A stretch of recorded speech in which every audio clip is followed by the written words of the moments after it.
नाम भी ले लेता हूं, कोई बहुत बड़ा ऐसी हस्ती थोड़ी है कि उसका नाम लेने से पहले हमें वजू बनाना पड़ेगा। साक्षी महाराज, बीजेपी वाले बेकार इसको बर्दाश्त कर रहे हैं बेचारे। इसको तो रांची या बरेली के पागल खाने में इसका दिमाग का इलाज कराएं। ये उन्नाव से एमपी बना है, मेंबर ऑफ पार्लियामेंट, और उन्नाव हमारे इटावा से बहुत करीब है। उन्नाव में भाषण देता है, कहता मीट मीट गोश्त गोश्त सब बराबर हैं। अगर मुसलमान लोग बकरा खा लेते हैं, भैंस खा लेते हैं और गाय भी खाते हैं, उसने वहां उकसाना चाहा लोगों को, गाय भैंस बकरा खा लेते हैं तो गधा और कुत्ता क्यों नहीं खाते? मुसलमानों को चाहिए जब मीट मीट गोश्त गोश्त सब बराबर, तो गाय भैंस बकरा खाते हो तो कुत्ता और गधा भी खाना चाहिए। 1 महीने के बाद मेरा प्रोग्राम हुआ, लोगों ने मुझे उसकी वो सुनाई, यूट्यूब पे पड़ी हुई तकरीर। मैंने कहा बेटा कोई बात नहीं, आज सूद समेत इसका कर्ज वापस कर दूंगा। मैंने मंत्रों के जरिए हिंदू भाइयों को मंत्र बताकर पूरी बात समझाई। फिर मैंने साक्षी जी का नाम लेकर कहा, साक्षी जी सवाल तो आपका बहुत अच्छा था, बहुत प्यारा था कि गोश्त गोश्त सब बराबर, मुसलमान भैंस बकरा गाय खा लेते हैं, गधा कुत्ता सुअर क्यों नहीं खाते? आपने सवाल तो अच्छा किया, मैं इस तरफ नहीं जाऊंगा कि राम ने खाया कि नहीं, सीता ने खाया या नहीं, देवी देवताओं ने खाया या नहीं, मैं उस तरफ नहीं जाना चाहता, वरना बहुत से मंत्र है मेरे पास। लेकिन आपको समझाने के लिए इतना क्या देता हूं कि पेशाब पेशाब सब बराबर। और मैंने कहा वहां मूत मूत, वो लोग कहते हैं ना गौमूत्र, तो मैंने कहा मूत मूत सब बराबर, पेशाब पेशाब सब बराबर। आप गाय का मूत पी लेते हो तो गधे कुत्ते सुअर का क्यों नहीं पीते? मैंने कहा साक्षी जी, साक्षी महाराज जी, आप गधे कुत्ते का पेशाब पीना पहले शुरू कर दो, बाद में हम सोचेंगे कि गधा कुत्ता खाना चाहिए या नहीं, पहले आप पीना शुरू कर दो। बीजेपी वाले गुस्से में आए, दूसरे दिन मुकदमा दर्ज करने पहुंच गए। ऐसो कहने लगा भाग, इतने बड़े मौलाना पर मुकदमा दर्ज नहीं करूंगा। एसएसपी के पास पहुंच गए उन्नाव में। एसएसपी बोला देखो फितने का दरवाजा तुम ही लोग खोलते हो, मैं कैसे केस दर्ज करूं इसके ऊपर? अगर इनके ऊपर केस दर्ज करूंगा तो साक्षी के ऊपर भी करना पड़ेगा। मौलाना साहब ने तो उसका जवाब दिया। साक्षी जी अगर ना उकसाते तो ये जवाब ना देते, और आप कह रहे हैं कि इनके ऊपर, कह रहा मेरी हुकूमत, योगी मोदी सब बैठे हैं और फिर भी यूपी में, बताओ कोई हमको ऐसा कह जाएगा? है एसएसपी बड़ा ईमानदार था, उसने कहा देखो मैंने पूरी तकरीर सुनी मौलाना जर्जीज की, और मैंने साक्षी की भी सुनी। हम गए थे, लॉ एंड ऑर्डर का मामला था, इसलिए हमें खुद जाना पड़ा। जर्जीज साहब ने यह कहा है कि जैसे तुमने ही कहा गोश्त गोश्त सब बराबर, मीट मीट सब बराबर, ऐसे उन्होंने कहा पेशाब पेशाब सब बराबर। ये कहा है अगर ये खा सकते हैं तो ये क्यों नहीं खाते? तो उन्होंने कहा कि इसका पेशाब पी सकते हो तो उसका क्यों नहीं पीते?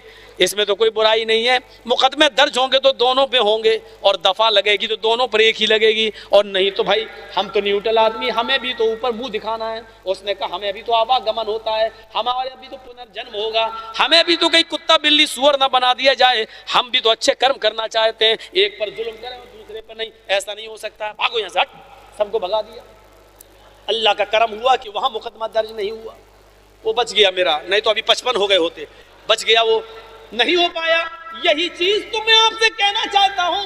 आपकी किताब कह रही है वो सब कुछ खाएंगे, लेकिन हर जानवर का गोश्त नहीं, वो वही जानवर खाएंगे जिस पर मंत्र पढ़ा जाएगा, बिस्मिल्लाह अल्लाहू अकबर पढ़ा जाएगा। लेकिन एक बात तो पॉइंट की मैं भी आपको बताऊंगा, और सारे हिंदू भाइयों से आप सवाल कर सकते हो कि हिंदू भाइयों ये बताओ, तुम्हारे यहाँ सारे जानवर हराम हैं, हमारे यहाँ जो जानवर हराम है उनका गोश्त भी हराम है, जो जानवर हराम है उनका दूध भी हराम है।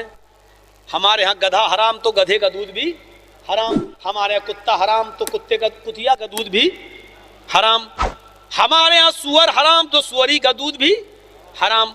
हमने कहा आपके यहाँ सारे जानवर हराम हैं, तो चंद जानवरों के दूध कैसे हलाल हो गए?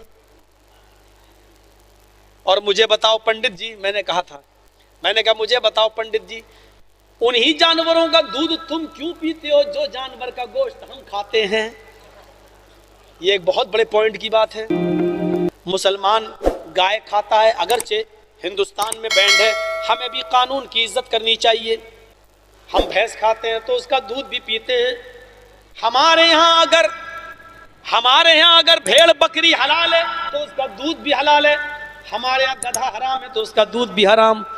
तो मुझे ये बताओ मेरे हिंदू भाइयों, तुम्हारे यहाँ तो सारे जानवर अगर हराम है तो सबका दूध भी हराम होना चाहिए। तुम भैंस का दूध क्यों पीते हो, गाय का क्यों पीते हो, बकरी का क्यों पीते हो? ये जानवर हम खाते हैं तो इसका दूध भी पीते हैं। तुम गधे का क्यों नहीं पीते? तुम सुअर का दूध क्यों नहीं पीते? तुम शेरनी का दूध क्यों नहीं पीते? तो कुछ दाल में काला है।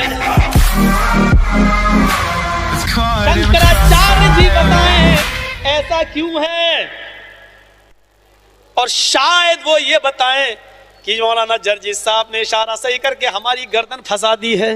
हकीकत ये है कि ये जानवर जो मुसलमान खाते हैं हमारे यहाँ पर भी हलाल हैं। शायद वो ये कहते हैं क्योंकि कृष्ण जी ने जब अर्जुन से कहा था अर्जुन जब नमाज पढ़ो तो क्या कहा था, योगी युजित, पूरे शरीर की एक्सरसाइज कर लेना, यानी रुकू सजदा सब, और ये पढ़ना दोनों हाथों को, ये लिखा बाकायदा महाभारत में, हृदय नमा, अपने दोनों हाथों को सीने पर रख लेना है अर्जुन, अपने दोनों हाथों को सीने पर रख लेना। देख लो हिंदू मूर्ति के सामने खड़ा है लेकिन दोनों हाथों को ऐसे रख लेता है सीने पे, वहां रख लेना तो वो रख लेता है। हमारे यहाँ बांध लेना तो हम रखते हम भी हैं, वो बस दोनों हाथ जोड़कर रखता है, हम दोनों हाथ यूं करके रखते हैं। वो भी सीने पे रखता है, हम भी सीने पे रखते हैं। वो भी कहता है दिल से हम क्षमा मांग रहे हैं, और हम भी कहते हैं अल्हम्दुलिल्लाहि रब्बिल आलमीन, दिल से गवाही देते हैं कि सारी तारीफ तेरे लिए है। हृदय सीने पे रख लेना, नमा और सर झुका लेना। और कृष्ण जी का एक आदेश और है, हाय अर्जुन, मूर्ति के सामने खड़े हो जाना लेकिन आंखें बंद कर लेना। मैंने बड़े बड़े पंडितों से पूछा सर्वधर्म सम्मेलनों में, जब मूर्ति के सामने खड़े हो, जब खड़ा होने का हुक्म है तो आंखें बंद करने से फायदा क्या हुआ? भाई ये मूर्ति है, अब हमें मूर्ति के सामने खड़ा होने का हुक्म दिया तो अब देखेंगे तभी ना फायदा है। आंख बंद है तो अब क्या फायदा हुआ मूर्ति को सामने रखने से? कोई फायदा हुआ? कृष्ण जी बताते हैं अर्जुन, हमें मूर्ति की पूजा नहीं करनी है, मूर्ति की पूजा नहीं करनी है, बल्कि मूर्ति को रूपक मानना है और ईश्वर की कल्पना करना है, अल्लाह का तसव्वुर करना है। इसलिए आंखें बंद कर लो ताकि मूर्ति की पूजा ना हो बल्कि पूजा ऊपर वाले की हो। और ये तसव्वुर कर लो, ये विचार कर लो कि ऊपर वाला हम अपने सामने रखे हुए हैं, ऊपर वाले को अपने सामने ऐसा ही होगा। कितना जबरदस्त आदेश है कृष्ण जी का, यही हुक्म मोहम्मद रसूलुल्लाह दे रहे हैं। जब तुम नमाज पढ़ने खड़े हो जाओ, ताबुदल्लाह का अन्नका तरा, तो अल्लाह की इबादत इस तरह करो गोया कि तुम अल्लाह को देख रहे हो। फ़इल्लम तकुन तरा फ़इन्नहु यराक, अगर ये ना सोच सको कि तुम अल्लाह को देख रहे हो तो ये सोच लो कि वो तुम्हें जरूर देख रहा है। लेकिन आंखें बंद करने का हुक्म नहीं दिया, क्यों? इसलिए कि हमारी मस्जिद में मूर्ति है ही नहीं। आंखें हृदय सीने पे हाथ रख लो, नमा और सर झुका लो, यानी सजदे की जगह पर अपनी निगाहें रख लो। हम सजदे की जगह पर रख लेते हैं। उसके बाद ये मंत्र पढ़ो, मही देवस्य सवितु परिष्टुति वसुर्दयमान न सुपथराय अस्मान। मही देवस्य, महान है हमारा वो देवता, सवितु सारी की सारी परिष्टुति, जिसके लिए प्रशंसा है। कृष्ण जी अर्जुन से कह रहे हैं ये पढ़ो, सारी प्रशंसा उसके लिए जो महान है। हम लोग भी तो यही पढ़ते हैं, अल्हम्दुलिल्लाहि रब्बिल आलमीन, तमाम तारीफ उसके लिए जो दोनों जहान का रब है। कृष्ण जी कह रहे हैं अर्जुन से बसुर दयामाना है अर्जुन, उसके बाद ये पढ़ो बसुर दयामाना, वो बड़ा दयालु है, कृपालु है। हम क्या पढ़ते हैं अर्रहमानिर रहीम, बड़ा मेहरबान इंतहाई रहम वाला है।